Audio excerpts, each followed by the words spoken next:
Chapters 10, 11, and 12 of Minstrel Weather by Marian Storm. Chapter 10, When the Oaks Wear Damson.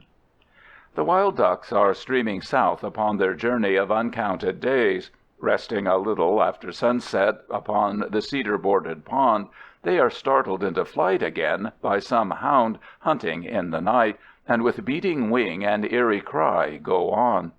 The later flying geese rise clamorous from among the cattails, and in silent haste the blue heron and the pair of sad old cranes that had roosted in a dead elm alongshore take the chill, invisible trail. When day comes in spreading fire, the crows will humorously watch these wander-birds from the forest edges. They feel no southward impulse. Circling the clearing, they comment in uproar upon the most advisable oak for their afternoon symposium, expand their polished feathers, and, seated in a derisive row, caw a farewell to the waiter's long departing legs.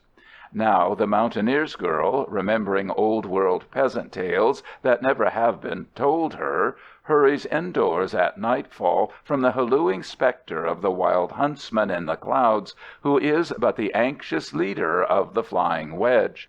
Buckwheat stubble in October is such a crimson as no Fiesolan rose garden ever unfurled.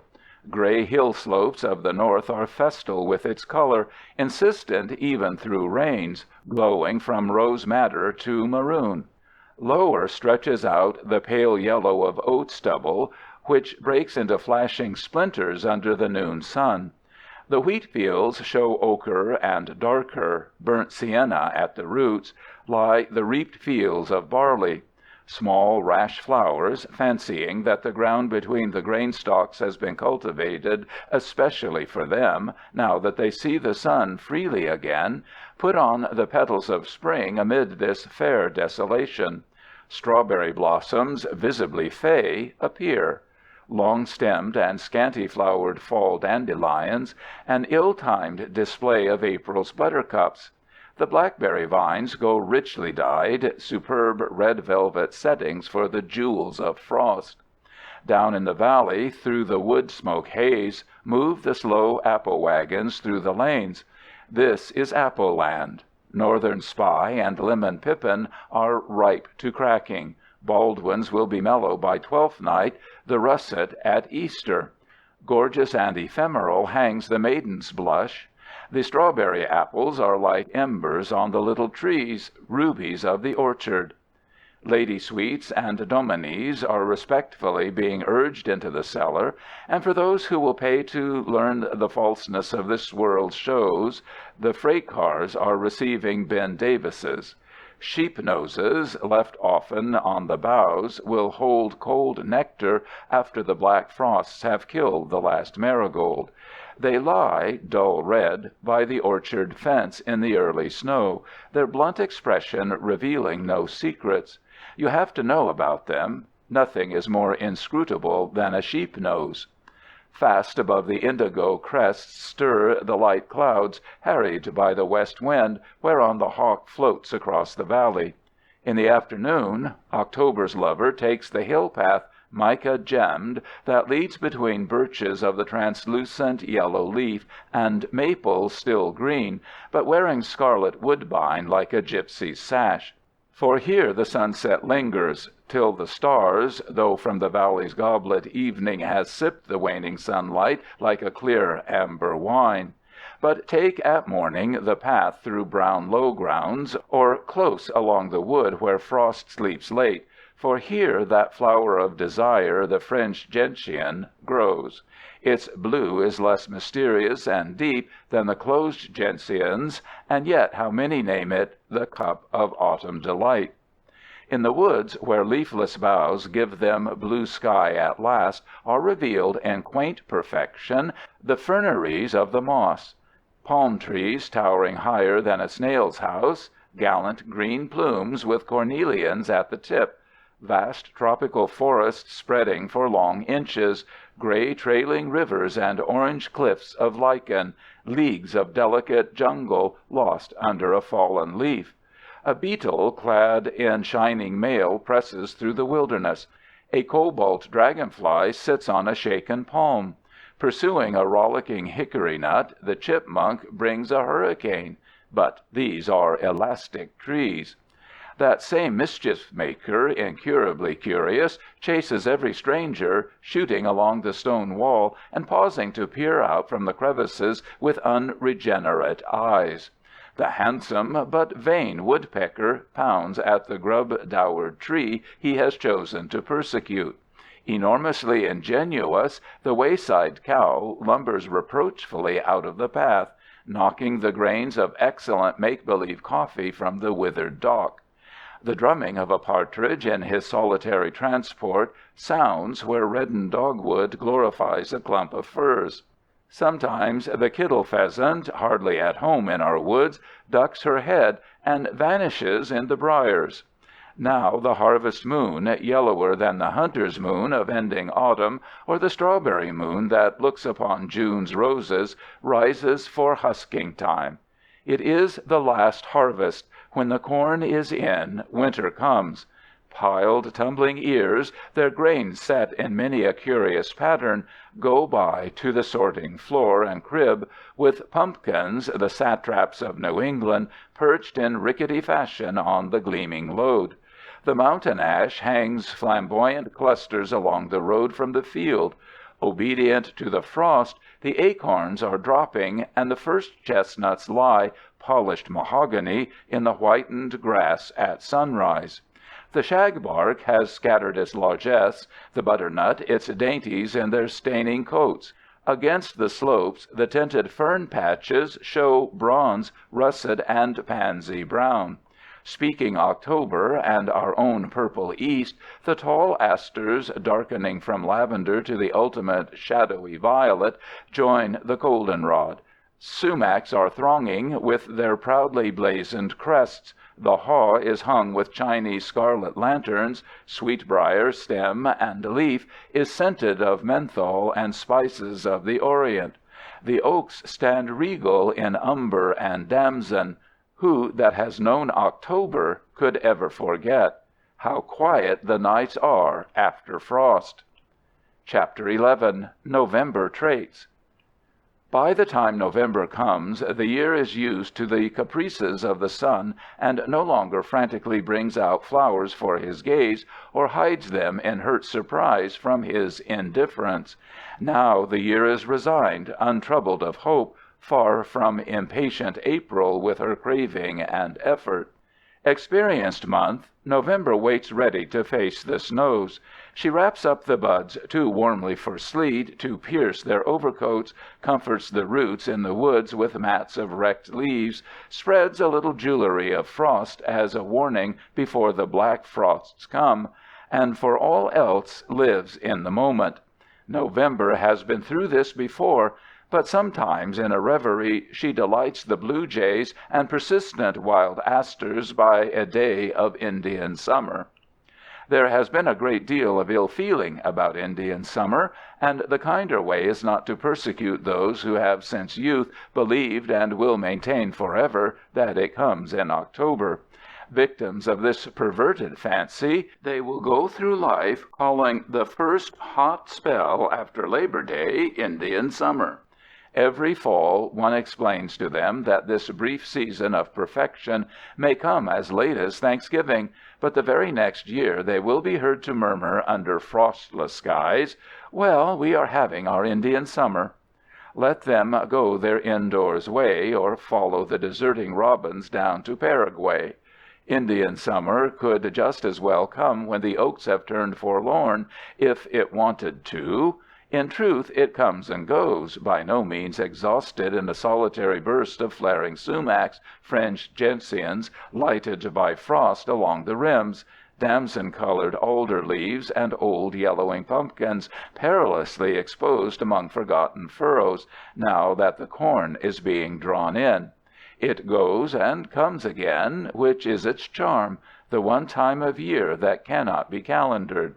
There is in all the world a small choice coterie of people who like November and March best of the months, and it must be admitted that these are often a bit arrogant about their refined perceptions. They manage to look down upon the many of us who prefer the daisy fields to the time when hills take on the noble lines of death. But whims of the worshippers steal no splendor from the god. June has nothing to place beside a moonlit November night, whose shadow dance of multiform boughs is never seen through leaves, while shadows on the snow are hard of outline, unlike the elusive phantoms running over autumn's brown grass. June has no flowers so quaint, pathetic, and austere as the trembling weeds of November. What does the goldenrod, white with age, care for frost? All winter it will shake out seeds unthriftily upon the snow, standing with a calm brotherhood who have gone beyond dependence on the day. June's forests do not take 1,000 colors under a low sun. June's gray dews have no magnificence of frost. June's incorrigible sparrows are not the brave, flitting snowbirds whose sins we forgive once we hear them chirping in a blizzard. June is a lyric, November a hymn. The squirrels have put away enough nuts to last through the holidays, and after that they come out and get something else, no one ever knows what. They have gone off with most of the acorns, leaving the fairies their usual autumn supply of cupless saucers. No birds worth fighting with are left, for the crows will not notice them, so they go for the chipmunks.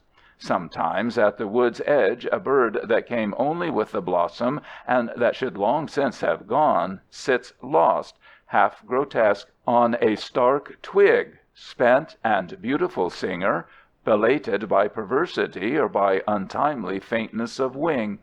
The muskrat's winter house is ready, but no happy quiet such as his good citizenship deserves is in store for him, because soon the trappers will begin their patrol of the forest, and his skin, called wild Patagonian ox, the exquisite new fur, will bring a good price.